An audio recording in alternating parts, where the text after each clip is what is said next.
Love Actually, the true story behind and where are they now? I'm John Bowden from nailsheet.com.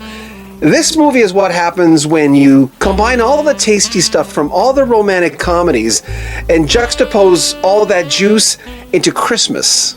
With so many characters and storylines flying by each other, it must have been a tough juggle to make it work. It was a big break for first-time director Richard Curtis, who had previously written Four Weddings and a Funeral, Notting Hill, and Bridget Jones' Diary. He'd also given us a lot of TV, including Blackadder, Mr. Bean, both with Rowan Atkinson, who kind of steals the show in a cameo or two in Love Actually. Sometimes love doesn't come without a fight. In Love Actually, Juliet, Keira Knightley, and Peter, Chiwetel Ejiofor, are getting married, but Peter's best man, Mark, Andrew Lincoln, is almost obsessed with Juliet. Beyond being just the girl that got away with his best friend, she is the most perfect thing he's ever seen. Then there's Daniel, Liam Neeson, whose wife just died, and his stepson, Sam, Thomas Sangster, has a huge crush with the classmate who he thinks doesn't know he exists. Not too far away, there's Karen, Emma Thompson. She's worried her husband, Harry, played by Alan Rickman,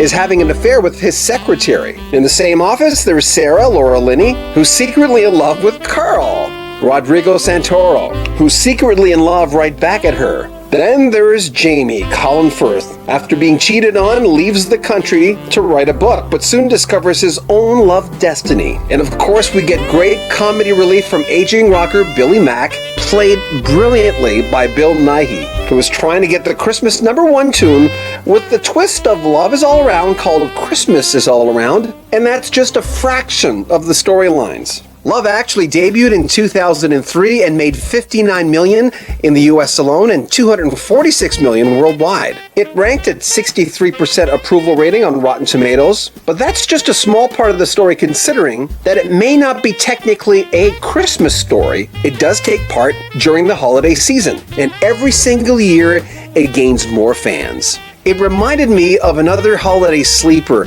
Frank Capra's 1946 classic, It's a Wonderful Life. Even though Love Actually wasn't a flop like Frank Capra's movie was when it was released, because let's remember, It's a Wonderful Life lost Frank Capra $500,000. But there's a certain similar vibe to both stories, even though one has 3 zillion characters and It's a Wonderful Life is relatively simple in comparison. But in the end, you feel the same way. Now, fun facts about Love Actually. The lake that Colin Firth and Lucia Moniz are swimming in to retrieve that manuscript was only 18 inches deep, so they had to kneel underneath the water. Unfortunately, it was infested by mosquitoes. Colin Firth was bitten so badly he needed medical attention. It seems odd today, but when the movie was released, Keira Knightley was only 18 years old. She had done some big movies, however, like Pirates of the Caribbean, The Curse of the Black Pearl 4 months before, and of course Bend It Like Beckham the previous year. For the part of Sarah, Richard Curtis had one type in mind. He wanted someone like Laura Linney, but he was auditioning a lot of British actresses, one after another. For one reason or another, they didn't fit the bill. Everyone was getting frustrated to the point where the casting director looks at Curtis and says, "Why don't you freaking get Laura Linney?" They got her on the phone and she got the part. And speaking of Linney, she filmed both Love Actually and Mystic River at the same time, causing her to fly back and forth from Boston to London.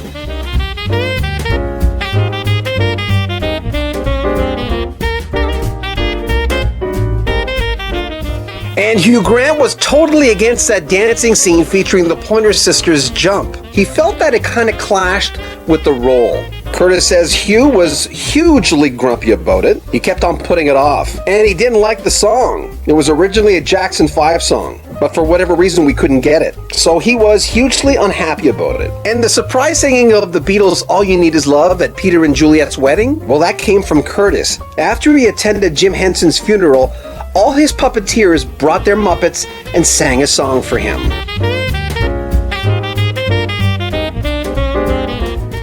And by the way, that really was Olivia Olson, Joanna, Sam's crush, singing All I Want for Christmas Is You at that final Christmas concert. In fact, they had to change it a bit in the mix because it didn't sound like a kid enough. And remember, the film opens with all those great greetings at Heathrow Airport. Those were not extras or actors. Everything in that scene was real. They camped out at the airport for a week, took the footage, and then only after asked the people if they could use that footage.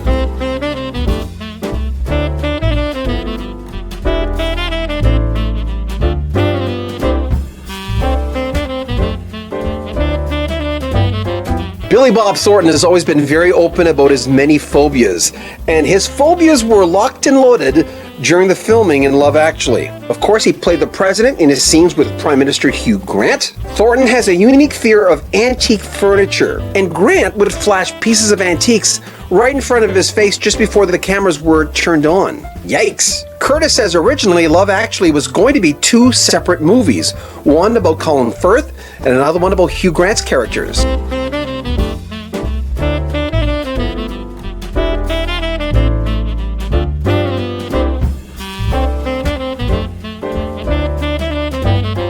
And the kid, Thomas Brody Sangster, has no drumming skills, but luckily his father was a drummer and gave him lessons. And a lot of people asked, did Emma Thompson gain weight for that part?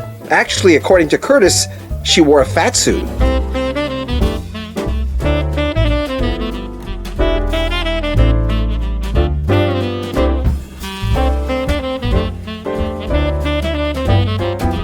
And as much as Love Actually is a great holiday favorite, it does have one racy storyline, a nice juicy subplot featuring Martin Freeman and Joanna Page, filming sometimes nude scenes. And in order for you to watch Love Actually with your kids, you have to watch the edited TV version, where that whole subplot is completely cut out. Those characters aren't in it.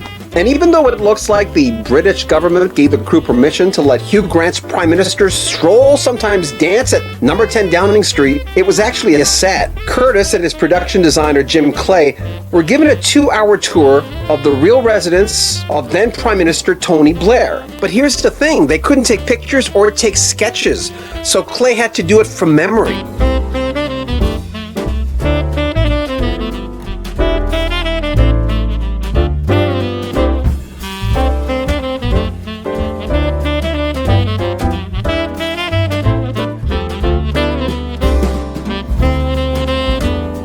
And by the way, the word actually is spoken 22 times by various characters in the film. And those cards that Andrew Lincoln was holding, that was actually his handwriting. Now, the set designers basically wrote it, but he kind of stenciled it on top because he wanted it to be his own writing. Also, Bill Nighy's Billy Mack video for Christmas is All Around was not only influenced by Robert Palmer's Addicted to Love, which everyone says, but Robert Palmer also used similar girls in Simply Irresistible and I Didn't Mean to Turn You On. And in all the videos, including Billy Mack's, the girls looked like they'd rather be someplace else. Interesting fact, Olivia Olson, who played Joanna, would go on to play another love interest of Tommy Brody Sangster, who was Sam. They were both in the TV show Phineas and Ferb from 2007, where Sangster is the voice of Ferb, Olson is the voice of Vanessa.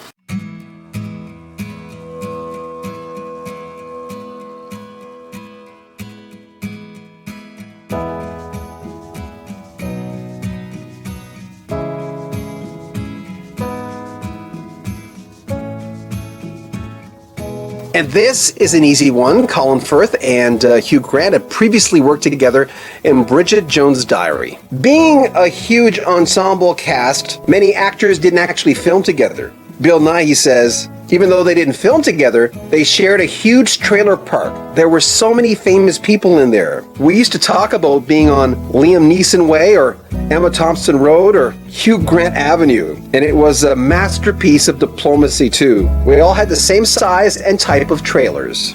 And that same Love Actually film was called Real Love in Russia, and the Czech version was called Heavenly Love. After reading the script, Andrew Lincoln thought his character was kind of a stalker, adding, "This was my question to Richard Curtis. Do you not think we're sort of borderline stalker territory here?" And he said, no, not with you playing it, darling. You'll be all right.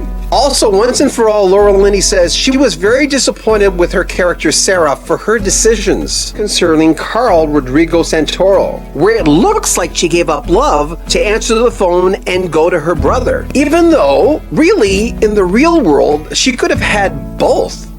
Also, Rowan Atkinson, Mr. Bean, the guy in the store wrapping the stuff up.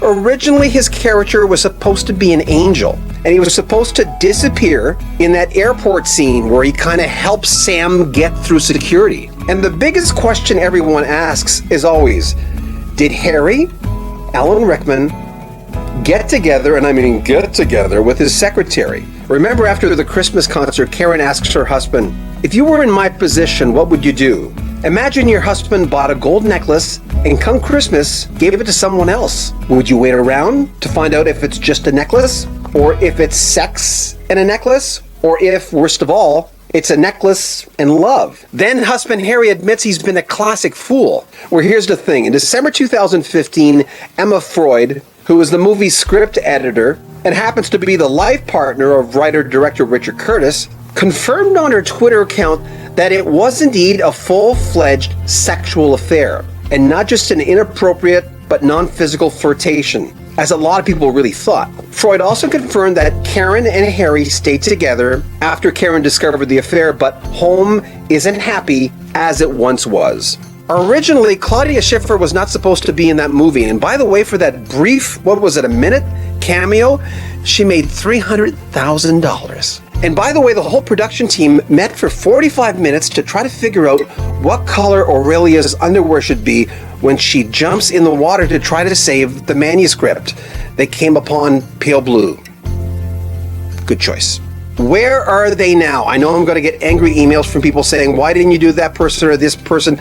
This video is going to be 25 minutes long. We may do a part 2 a little later on, but here goes. One of the favorite characters in this movie, Bill Nighy, played Billy Mack. He won 4 awards for his role, including a BAFTA award for Best Actor in a Supporting Role. He played a similar character 5 years earlier in Still Crazy, where he played an aging rock star trying to gain that momentum and that magic again. As well as Love Actually in 2003, he also debuted the character of Victor in the first of 3 Underworld movies. And since Love Actually, he's done 8 different things on TV and 42 in film. He also voices video games. The man has great pipes. He was in 2 Pirates of the Caribbean movies, 1 Harry Potter, and now he also worked with Curtis in 2013's About Time. And when it comes to love, he had a relationship with actress Diane Quick from 1980 to 2008. And Colin Firth has a few things in common with his character Jamie, including learning a language for your love.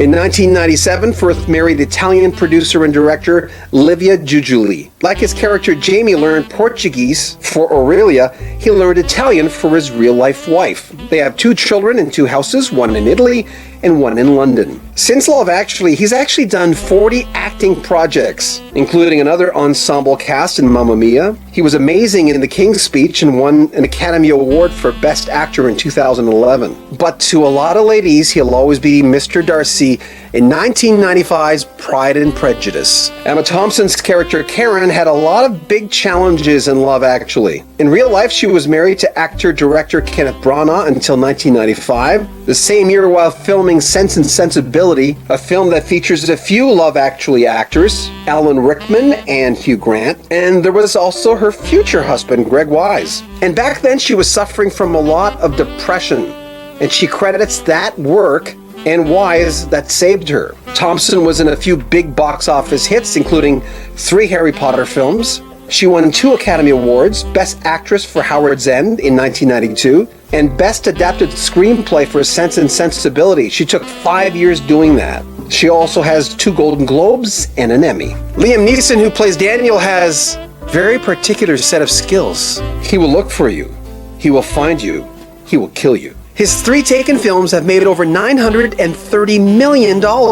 So he's done incredibly well since Love Actually. But let's remember he was also Oscar Schindler in Schindler's List in 1993, was in Star Wars Episode 1, The Phantom Menace in 1999, also Batman Begins and The Dark Knight Rises, and he received praise for Kinsian in 2004. And by the way, he was once a heavy smoker, but quit smoking when he was filming Love Actually. Unfortunately, his love story has a tragic end. He met actress Natasha Richardson in 1993, They married the next year. She died after suffering a severe head injury in a skiing accident in 2009. Hugh Grant, of course, was our Prime Minister, and he's done a lot of work with writer-director Richard Curtis. His breakthrough role was in 1994's 4 Weddings and a Funeral. That was scripted by Curtis, who was the writer-producer for Notting Hill in 1999, writer for Bridget Jones' Diary in 2001, and its first sequel, Edge of Reason, in 2004. During the filming of Love Actually, Grant had already broken up with actress Elizabeth Hurley 3 years before. He dated heiress Gemina Goldsmith from 2004 to 2007, but Hugh Grant's love life, his love actually, has been a little different than everyone else in the cast. No, we're not going to mention that incident. In 2011, he had a daughter with Ting Lang Hun, a receptionist at a Chinese restaurant in London. The following year, he had a son with Swedish television producer Anna Eberstein. The year after that, he went back to Hung and had a son, and then reunited with Eberstein again and had a 4th child. Martine McCutcheon played Natalie, one of my favorite roles in Love Actually. She was not really well known in North America, but the singer, television personality, and actress was really a household name after playing Tiffany Mitchell in BBC's EastEnders. 22 million viewers tuned in for her final scene in that soap in 1998, where her character gets killed off. In real life, she just wanted to return to her singing career. 4 years before Love Actually, she had a #1 hit single with Perfect Moment, and since 2003, she's done a few TV movies and appeared as a guest in several English TV shows, and she's done a lot of stage. She married singer Jack McManus in 2012. McCutcheon also spent time away from the limelight after being diagnosed with chronic fatigue syndrome. We end with the late great Alan Rickman as Harry. Many knew him as Hans Gruber in Die Hard, Severus Snape in the Harry Potter films, and Sheriff of Nottingham in Robin Hood, Prince of Thieves. He met his wife, Rima Horton, way back in 1965. He was 19, she was a year younger. They only married in 2012 and didn't tell the media till 2015. That same year, he had a minor stroke, and after many tests, they discovered he had pancreatic cancer. He only told a handful of people. Rickman died on January 14th, 2016. He was only 69. During this time of the year, we sometimes feel like an emotional jack-in-the-box, where the good stuff is way better than it really is, and the bad stuff is way worse than it really is. Love Actually kind of showed us both sides of that coin. I hope we didn't give away too much during this video.